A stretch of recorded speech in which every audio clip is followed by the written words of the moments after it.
नमस्कार, मी गौतमी शिकलगार. तरुण भारत डिजिटलच्या आजच्या बातमीपत्रात आपल्या सर्वांचं स्वागत. सगळ्यात आधी नजर टाकूयात आजच्या टॉप 3 हेडलाईन्सवर. मुरगुड मुख्य बाजारपेठेतील शिक्षकाच्या दागिने चोरीचा गुन्हा उघड. एलसीबी पथकाची 10 दिवसात धडाकेबाज कारवाई. पुणे बेंगळुरू राष्ट्रीय महामार्गावरील नवीन सीमा तपासणी नाक्यावर वाद. प्रकाश बेलवाडी आणि शेतकऱ्यांमध्ये धक्काबुक्कीचं आणि मारहाणीचं वातावरण. वाढत्या उन्हाळ्याचा फटका बकऱ्यांना सुद्धा बसू लागलाय. बकऱ्यांच्या आरोग्याचा प्रश्न आलाय ऐरणीवर.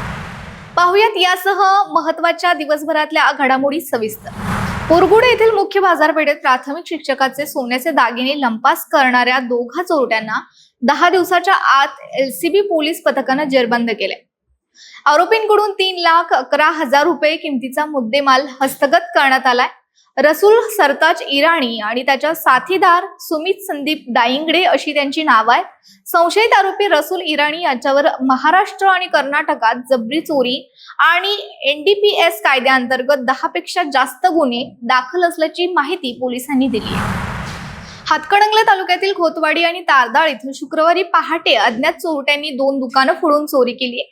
खोतवाडीतली सनदी ज्वेलर्स मधून सुमारे 7 किलो चांदीचे दागिने आणि CCTV DVR लंपास करण्यात आलाय. तर तारदाळ मधील कोल्ड्रिंक्स दुकानातून रोख रक्कम आणि साहित्य चोरीला गेले. शहापूर पोलिसांनी घटनास्थळी पंचनामा करत तपास सुरू केलाय.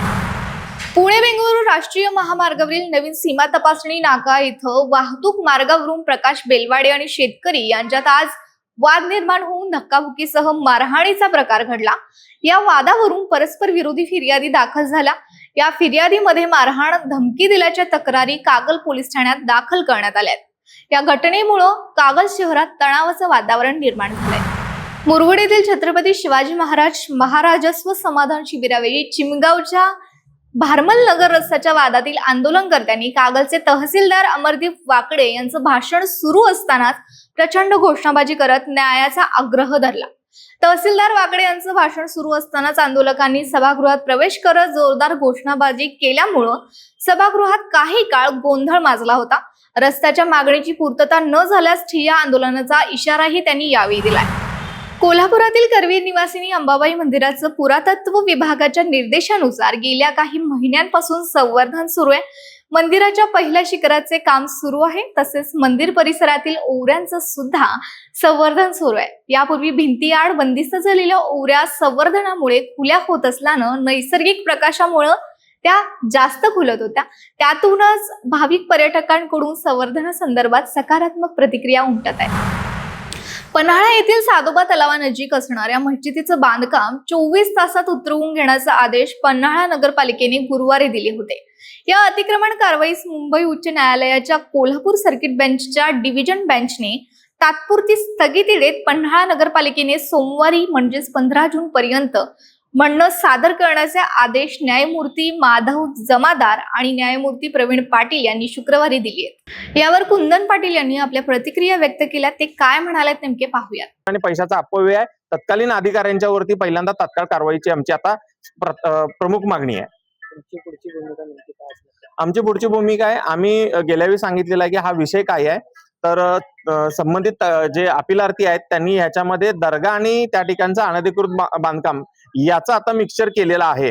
तर त्या दर्ग्याचं त्यावेळीचं मोजमाप किती होतं, सध्याचं मोजमाप किती आहे आणि तो दर्गा सुद्धा त्याच्यामध्ये किती अनधिकृत बांधकाम आहे आता आम्हाला हेही पाहावं लागणार आहे. कारण आमची त्यांना म्हणजे कळकळीची विनंती अशी होती की जे अनधिकृत किंवा अतिक्रमण बांधकाम आहे त्यांनी स्वतःहून हटवलं असतं तर या विषयाला आणखीन फाटे फुटले नसते. तर आता त्या ठिकाणी जेवढं अनधिकृत आणि अतिक्रमण बांधकाम आहे त्या सगळ्यावरती हातोडा पडेपर्यंत आम्ही आता शांत राहणार. रितेश देशमुख यांनी पत्नी समवेत आज अंबाबाई देवीचं दर्शन घेतलं. यावेळी मंदिर परिसरात छत्रपती शिवाजी महाराजांच्या जयघोषाने वातावरण दुमदुमून गेलं. राजा शिवाजी चित्रपटाला राज्यभरातून मिळणाऱ्या भरघोस प्रतिसादाबद्दल रितेश देशमुख यांनी मायबाप प्रेक्षकांचे आभार मानलेत. अंबाबाई देवीच्या आशीर्वादानेच आपण पुढे जातो, त्यामुळे दर्शन घ्यावेच लागते असे ते म्हणालेत. मराठी चित्रपट प्रदर्शित झाल्यानंतर प्रत्येक विभागातून वेगवेगळ्या पद्धतीनं प्रेम मिळते.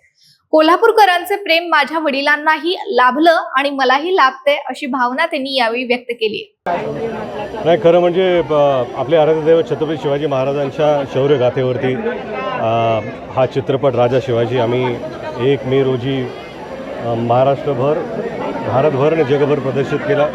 त्याला एवढा उत्स्फूर्त प्रतिसाद दिल्याबद्दल मी प्रेक्षकांचा अत्यंत आभारी आहे आणि ऋणी आहे.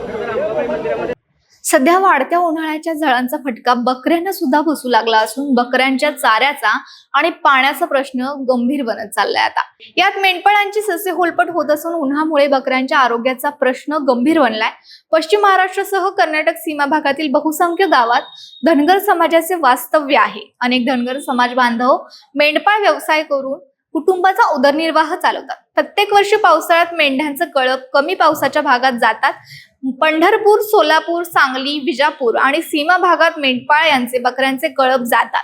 पण पुन्हा पावसाळा संपल्यानंतर हे बकऱ्यांचे कळप आपल्या आपल्या गावी परततात. पण सध्या तरी गावोगावी पाणी आणि चाऱ्याच्या शोधात बकऱ्यांचे कळप मजल दरमजल करत दाही दिशा भटकंती करताना दिसत आहे. राधानगरी तालुक्यात पिकांच्या काढणीची लगबग. रब्बी हंगामातील सूर्यफूल भुईमुग सुरू आहे. पावसाळ्यापूर्वी ही कामे उरकून घेण्यासाठी बळीराजा ऐन उन्हाळ्यात काबाड कष्ट करताना दिसून येतो. तालुक्यात रब्बी हंगामात तेलबियांचं पीक म्हणून सूर्यफूल आणि भुईमुग पीक घेतलं जातं. यावर्षी या पिकांच्या लागवडीत मोठी वाढ झाल्याचं दिसून येते. गतवर्षीच्या पावसाची बळीराजाच्या मनात धास्तीये. त्यामुळे रब्बी हंगामातील पिकांच्या काढणीची कामं उरकून घेण्याकडे शेतकऱ्यांचा कल जास्ती करून दिसून येतोय. गोरगरिबांच्या श्रद्धास्थानी असलेला बाळूमामा यांच्या जीवनातील संघर्ष, अध्यात्म, समाजसेवा आणि भक्तांच्या अनुभवांनी भरलेला संपूर्ण प्रेरणादायी प्रवास आता पुस्तकाच्या रूपानं वाचकांच्या भेटीला येतोय.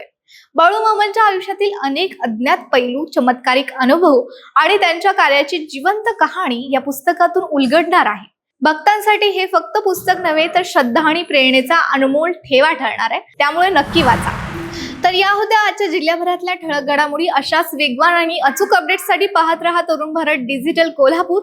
चॅनलला सबस्क्राईब करा आणि बेल आयकॉन क्लिक करायला विसरू नका. पुन्हा भेटूया उद्याच्या बातमीपत्रात. तोपर्यंत नमस्कार.